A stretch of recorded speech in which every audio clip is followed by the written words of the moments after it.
Hello friends, मैं अमृता मिश्रा आप सभी का स्वागत करती हूँ। फ्रेंड्स, आपका दिन शुभ हो, मंगलमय हो। आज मैं आप सभी को माता संतोषी की व्रत कथा सुना रही हूँ।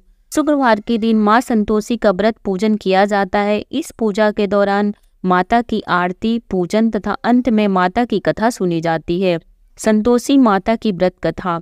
एक बुढ़िया थी, उसके 7 बेटे थे। 6 कमाने वाले थे जबकि एक निकम्मा था। बुढ़िया 6 बेटों की रसोई बनाती, भोजन कराती और उनसे जो कुछ जूठन बचती वह 7वें को दे देती। एक दिन वह पत्नी से बोला, देखो मेरी माँ को मुझ पर कितना प्रेम है। वह बोली, क्यों नहीं, सबका जूठा जो तुमको खिलाती है। वह बोला, ऐसा नहीं हो सकता है, मैं जब तक आंखों से न देख लूं मान नहीं सकता। बहू हंसकर बोली, देख लोगे तब तो मानोगे। कुछ दिन बाद त्योहार आया। घर में 7 प्रकार के भोजन और चूरमे के लड्डू बने। वह जांचने को सिर दुखने का बहाना कर पतला वस्त्र सिर पर ओढ़े रसोई घर में सो गया। वह कपड़े में से सब देखता रहा। 6 भाई भोजन करने आए। उसने देखा माँ ने उनके लिए सुंदर आसन बिछा, नाना प्रकार की रसोई परोसी और आग्रह करके उन्हें जमाया। वह देखता रहा। 6 भोजन करके उठे तब माँ ने उनकी जूठी थालियों में से लड्डुओं के टुकड़े उठाकर एक लड्डू बनाया। जूठन साफ कर बुढ़िया माँ ने उसे पुकारा, बेटा 6 भाई भोजन कर गए, अब तू ही बाकी है, उठ तू कब खाएगा। वह कहने लगा, माँ मुझे भोजन नहीं करना, मैं अब प्रदेश जा रहा हूँ। माँ ने कहा, कल जाता हो तो आज चला जा। वह बोला, हाँ आज ही जा रहा हूँ। यह कहकर वह घर से निकल गया। 7वें बेटे का प्रदेश जाना। चलते समय पत्नी की याद आ गई। वह गौशाला में उपले थाप रही थी। वह जाकर बोला, हम जावे परदेश आवेंगे कुछ काल, तुम रहियो संतोष से धर्म धर्म आपनो पाल। वह बोली, जाओ पिया आनंद से हमारो सोच हटाए, राम भरोसे हम रहे ईश्वर तुम्हें सहाय। 2 निशानी आपन देख धरु में धीर, सुधी मति हमारी बिसारियो रखियो मन गंभीर। वह बोला, मेरे पास तो कुछ नहीं, यह अंगूठी है सो ले और अपनी कुछ निशानी मुझे दे। वह बोली, मेरे पास क्या है, यह गोबर भरा हाथ है। यह कहकर उसकी पीठ पर गोबर के हाथ की थाप मार दी। वह चल दिया। चलते चलते दूर देश पहुंचा। परदेश में नौकरी। दूर देश पहुंचा। वहां एक साहूकार की दुकान थी। वहां जाकर कहने लगा, भाई मुझे नौकरी पर रख लो। साहूकार को जरूरत थी, बोला रह जा।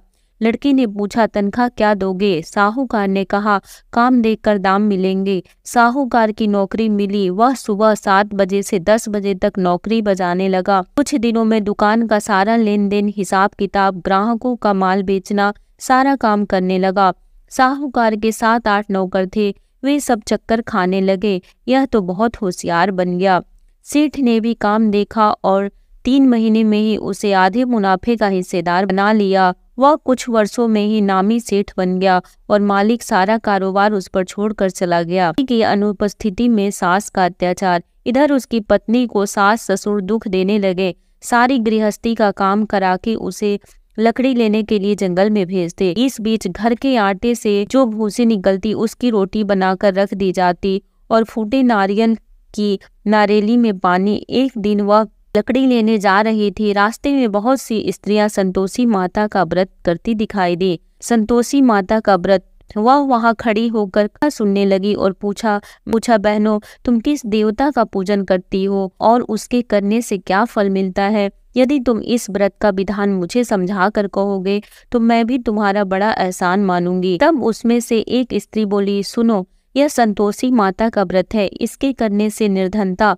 दरिद्रता का नाश होता है और जो कुछ मन में कामना हो वह संतोषी माता की कृपा से पूरी होती है। तब उसने उससे व्रत की विधि पूछी। संतोषी माता की व्रत विधि। वह भक्तिनी स्त्री बोली, 1.25 आने का गुड़ चना लेना, इच्छा हो तो 5.25 आने का लेना या 1.25 रुपए का भी सहूलियत के अनुसार लाना। बिना परेशानी और श्रद्धा व प्रेम से जितना भी बन पड़े सवाया लेना। प्रत्येक शुक्रवार को निराहार रहकर कथा सुनना। इसके बीच क्रम टूटे नहीं, लगातार नियम पालन करना। सुनने वाला कोई न मिले तो घी का दीपक जला उसके आगे या जल के पात्र को सामने रखकर कथा कहना। जब कार्य सिद्ध न हो नियम का पालन करना और कार्य सिद्ध हो जाने पर व्रत का उद्यापन करना। 3 मास में माता फल पूरा कराती हैं। यदि किसी के ग्रह खोटे भी हों तो भी माता वर्ष भर में कार्य सिद्ध करती हैं।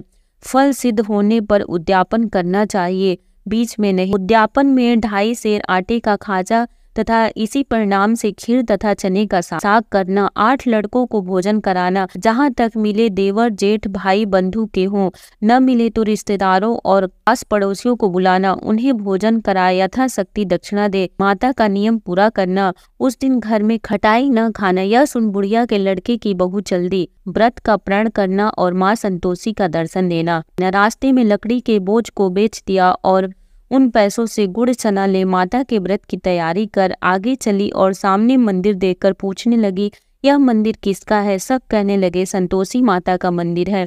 यह सुनकर माता के मंदिर में जा चरणों में लौटने लगी, दीन हो विनती करने लगी, माँ मैं निपट अज्ञानी हूँ, व्रत के कुछ भी नियम नहीं जानती, मैं दुखी हूँ, हे माता जगत जननी मेरा दुख दूर कर, मैं तेरी शरण में हूँ। माता को दया आई। एक शुक्रवार बीता कि दूसरे को उसके पति का पत्र आया और तीसरे शुक्रवार को उसका भेजा हुआ पैसा आ पहुंचा। यह देख जेठ जेठानी मुंह सिकोड़ने लगे, लड़के ताने देने लगे, काकी के पास पत्र आने लगे, रुपया आने लगा, अब तो काकी की खातिर बढ़ेगी।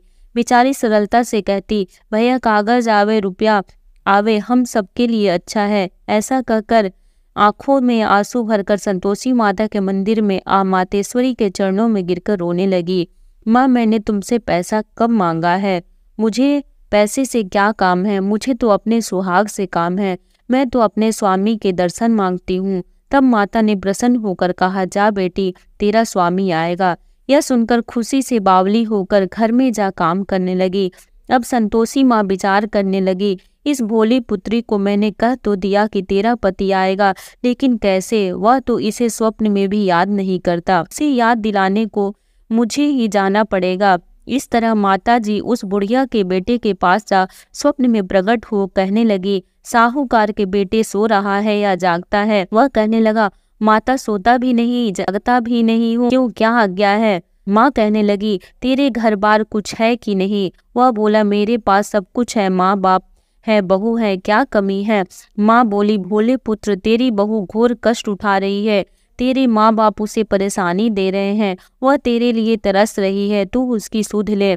वह बोला, हाँ माता जी यह तो मालूम है, परंतु जाओ तो कैसे? परदेश की बात है, लेन देन का कोई हिसाब नहीं, कोई जाने का रास्ता नहीं आता, कैसे चला जाऊं?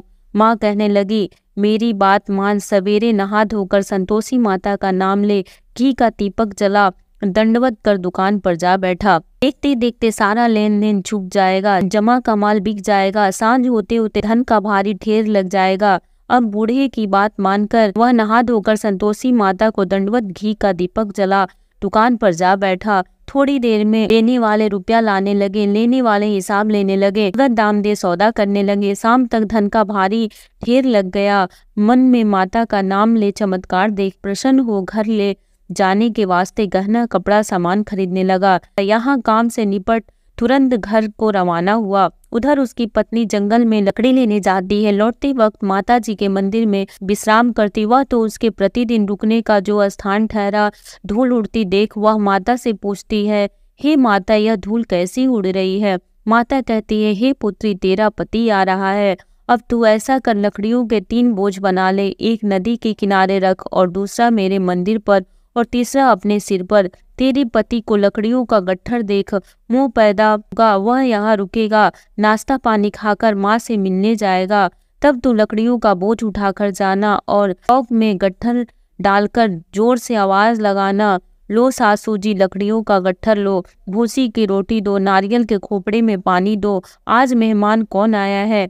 माता जी से बहुत अच्छा कहकर प्रसन्न मन से लकड़ियों के 3 गट्ठर बनाई, एक नदी के किनारे पर और एक माता जी के मंदिर पर रखा। इतने में मुसाफिर आ पहुंचा। सूखी लकड़ी देख उसकी इच्छा उत्पन्न हुई कि हम भी यहीं पर विश्राम करें और भोजन बनाकर खा पीकर गांव जाएं। इसी तरह रुककर भोजन बना विश्राम करके गांव को गया। सबसे प्रेम से मिला। उसी समय सिर पर लकड़ी का गट्ठर लिए वह उतावली सी आती है।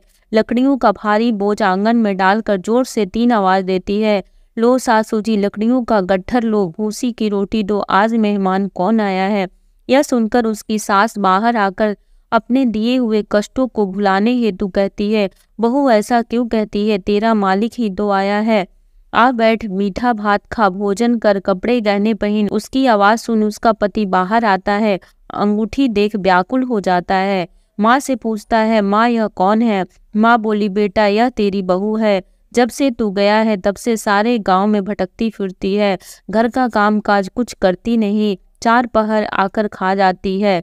वह बोला, ठीक है माँ, मैंने इसे भी देखा और तुम्हें भी, कि अब दूसरे घर की थाली दो, उसमें रहूंगा। माँ बोली, ठीक है, जैसी तेरी मर्जी। तब वह दूसरी मकान की तीसरी मंजिल का कमरा खोला, सारा सामान जमाया। एक दिन में राजा के महल जैसा ठाट बाट बन गया। अब क्या था, बहुत सुख भोगने लगी। इतने में शुक्रवार आया। शुक्रवार व्रत के उद्यापन में हुई भूल किया खटाई का इस्तेमाल। उसके पति ने कहा, मुझे संतोषी माता के व्रत का उद्यापन करना है।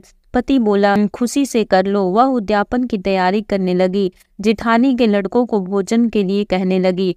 उन्होंने मंजूर किया, परंतु पीछे से जेठानी ने अपने बच्चों को सिखाया, देखो भोजन के समय खटाई मांगना, जिससे उसका उद्यापन पूरा न हो। लड़के जीवने आए, खीर खाना, पेट भर खाया, परंतु बाद में खाते ही कहने लगे, हमें खटाई दो, खीर खाना हमको नहीं भाता, देखकर अरुचि होती है। वह कहने लगी, भाई खटाई किसी को नहीं दी जाएगी, यह तो संतोषी माता का प्रसाद है। लड़की उठ खड़े हुए बोले, पैसा लाओ। भोली बहू कुछ जानती नहीं थी, उन्हें पैसे दे दिए।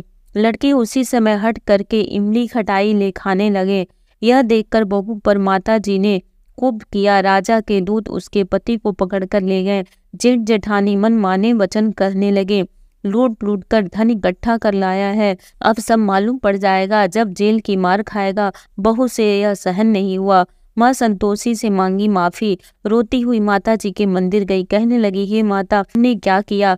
हंसा कर अब भक्तों को रुलाने लगी। माता बोली, बेटी तूने उद्यापन करके मेरा व्रत भंग किया है। वह कहने लगी, माता मैंने कुछ अपराध किया है, मैंने तो भूल से लड़कों को पैसे दे दिए थे, मुझे क्षमा करो, मैं फिर तुम्हारा उद्यापन करूंगी। माँ बोली, अब भूल मत करना। वह कहती है, अब भूल नहीं होगी, अब बतलाओ वे कैसे आवेंगे? माँ बोली, जा पुत्री, तेरा पति तुझे रास्ते में आता मिलेगा।